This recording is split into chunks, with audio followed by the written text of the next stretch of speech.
Alright, yeah, so the last thing you need to go over is going to be the H1 normal over here. So in terms of the H1 normal, there's actually only going to be 7 parts over here. So 2 EXQ, one is going to be a melee buffer, and then one is going to be a general, 30-second-ish, melee EXQ here. So let me just kind of quickly go over. I believe, if I recall, there are some very good parts within the H1 normal parts pool over here. So namely, in terms of EX skill, this one is definitely something you guys should pretty much kind of get this up to EX skill level 10. This one is going to be a combat stand alpha over here. So this one is going to be buffering your melee attack up by 30%. And then if you max this out at pre-alteration, you are gaining a 39%. After alteration, this is going to increase by 10%. So this is definitely one of the better, kind of like something that you guys should definitely have in your back pocket if you're planning to buffing yourself. So definitely not a bad option. In terms of the lit EX skill, it's going to be a beam dagger bits over here. So I really don't remember how does that EX skill actually looks like. So wow, this one actually is a fairly long cooldown even at max out EX skill level 10. So that is definitely very strange. If we're looking at it, just at base EX skill level 1 at 45 seconds, that's pretty odd. So this one is definitely something that you should alterate, because if you're planning to use it for like a combo, for example, because this one is only sitting at a D power, so with a proper alteration, you guys should be able to see somewhere around maybe like a B minus to a B power. So I'm gonna hop over into the alteration page real quick, just kind of see what are the other parts. I think some of them were actually pretty good. I remember, originally when it first came out, I was like, oh, I should have actually maxed it out, but I did not. So in terms of H1 normal, where's it at? It should be somewhere buried it down. Okay, it's right here. So the head part, with the proper alteration, we are up to a 49%. So this is definitely very good for your self buffering there for sure. Moving over to the torso, let's see what we are rocking with over here. So, okay, so we got one of the kind of like the worst combo possible. So first portrait is going to be a strong melee power boosted by a 35%. And wait, what? When you're facing, is it when you're facing against, enemy with for computer activated with the vortex? Yeah, the first portrait is pretty much a throwaway already. So, that's unfortunate. Secondary portrait may not be a throwaway, because like in terms of EX skill piercing boosted, it's not that it's bad, in general content wise. If we're not talking excluding challenges, they're pretty much kind of like dead water. But if you're including some of the more challenging events, like you have the gorgeous event, you have the Nishi challenge, you have some of the other challenge, for example, there's some specific guidelines of like, oh, your enemy has like extremely high defense, like let's say extremely high melee defense, for example, so you're supposed to be using, let's say, shot build to kind of hammer down the event. But if you have these types of, let's say, EXQ piercing, for example, you can just kind of ignore the quote-unquote high defensive side, because if you piercing having these piercing values over here, you can just pretty much break through the defense like a hot knife in the butter. So pretty much that. And then if you pair alongside with EXQ that has a piercing as well, you're literally melting them down like real quick. So these are good for like specific events and all that, but if you talk about general content, they're like, yeah, they're not really gonna show up their hype, their maximum potential. It's definitely something cool to have in your back pocket if they ever decided to add more of those challenging events. So I would say this one is still something that you should farm up just in case. So not bad overall. This one you do have to be using it as a middle shooter or mid-range active vortex. So definitely I would say for your shot build for sure. Alright, moving over to the arm over here. So let's see what we have. Arm wise over here, ooh, okay. So arm portrait is not the worst. Definitely something that is slightly acceptable. So you are gonna get some of your more modern kind of portrait, melee power boosted by 30%. But in terms of condition, you do have to elapse 10 seconds, then you can kind of activate that. So I don't know, like if you guys don't have any good option at the moment, let's say you're like a new account, for example, this could be something that you guys could be rocking for like a good duration. But otherwise, for like a melee build specifically, you guys should definitely focus up on something that's a little bit better in stats and just something that is better in word tag. Because look at those word tag, mid range and then Gundam type. They are definitely exclusively more for your shooting base specifically. So I don't know, I don't know why they went for a melee power boosting. So um I don't know, man. This one is one of the oddballs right here, so could be something that you just want to completely skip, because in terms of like usability wise, in terms of like like how long you can use this for, it's just not going to be much. You know, as you do progress this on to the game, for example, you would definitely find better replacement for your arms. So this one, I really don't see a point in a way for longevity wise. Definitely something you will sleep on eventually. So probably not.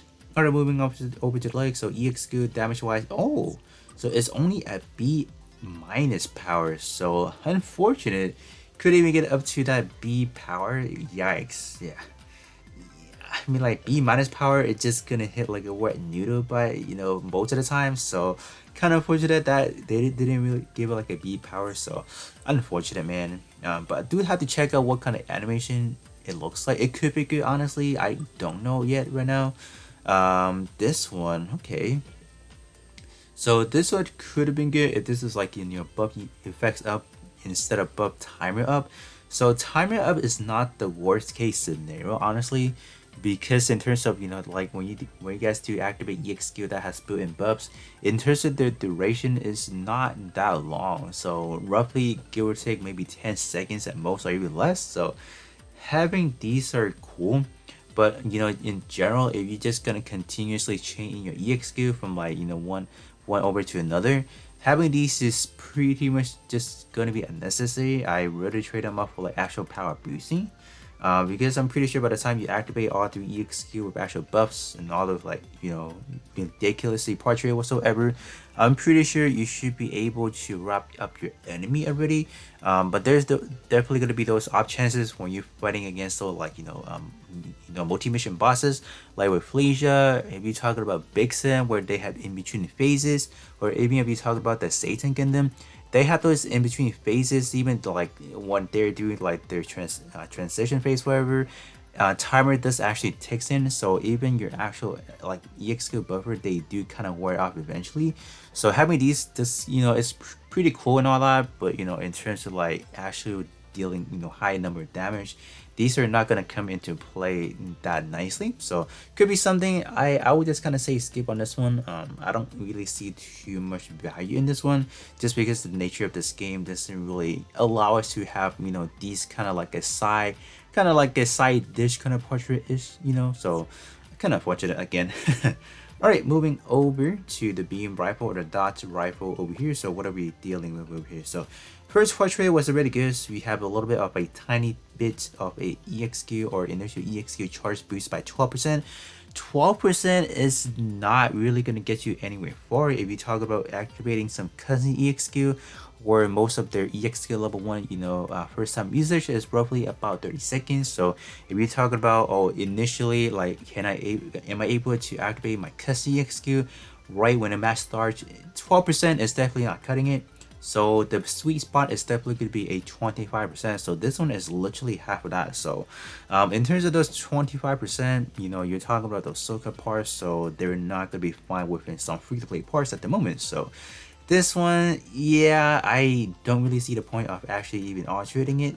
Or in terms of farming it out, when you're starting out the account, I feel like some initial charge is a very important thing. You know, you just want to quickly KO your enemy. So having this one for PHP specifically could be a very good option indeed. But in terms of altering it, I don't think it's worth your time and effort and resources for that. Alright, moving over to the shield. Okay, the shield is actually quite good, you know, already for the alteration. So I would definitely recommend you guys alter the shield for your PHB folks over here. So this one is going to be getting above the EXQ effects by 15%. So 15% is definitely cutting it short, but I mean, like, a little bit of it is better than nothing, so not bad overall. So This one I don't really recommend even altering it, just because of the fact that in terms of the enemy, like the power reduction is only strictly for special shot attacks, so we're definitely not doing that. So overall, in terms of H1 normal over here, there's definitely not a lot of hot portrait to be looking at. EXQ wise, they could be a little wonky, but definitely get the head portrait get the head EXQ. Definitely get a shield and maybe the beam rifle or the dodge rifle if you guys are feeling some, you know, mini school EXQ, you know, charge right there. So not bad overall. So so let's gonna actually hop into some actual EXQ testing. I do have an H1 built out already. So in terms of, you know, EXQ, we only have two. So strictly just gonna be activating the head part to show you guys what kind of, you know, differences we can get after applying some buffs. So in terms of the beam dagger bits over here, definitely gonna actually, you know, farm it up to EXQ level 10. So what I'm actually gonna be doing, I'm just gonna be showcasing it off at EXQ level 10 already. We're just gonna skip right past to, you know, not even doing like the comparison.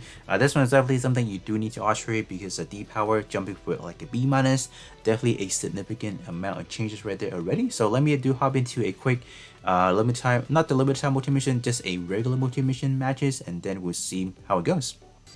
Alright, so hopping into a quick multi-mission match here, so let's see. So only going to be using 2 EXQ unfortunately, so going to do some normal shot attacks. So how much are we doing for normal attack right now? So we're roughly doing about, you know, a brief, you know, 100 or what, 14,000. I just need to get them out of here first.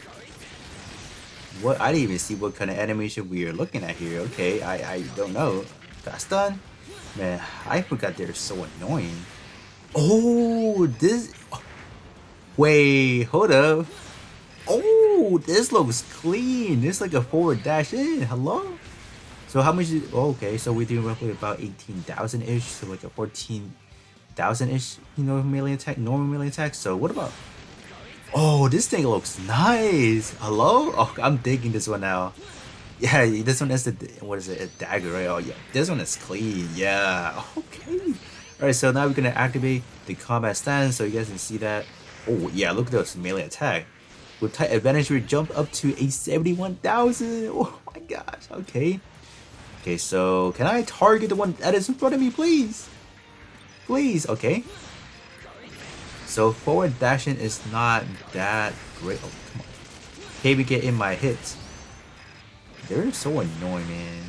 Get them out of here. Okay, got stunned. Now my EXQ has a very long cooldown because my what is it? My cooldown or EXQ cooldown is like locked under a timer count or a HP restriction. So, dude, can you like calm down, man? Jesus, man, calm down. All right. Can I click on this? Why? Oh, it stops you, huh? So yeah, that's unfortunate. I gotta say. Can I click on this, please? Yes. Okay, this stabby action is actually quite good. I would definitely take that for sure. Okay, Saku, you can calm down too. Calm down. Activate this. Activate my limit break for some increased power. So we're jumping up to 60 or 60,000. So that was type disadvantage. Can I find some of that type advantage? Okay, gotta get my Vernie up real quick.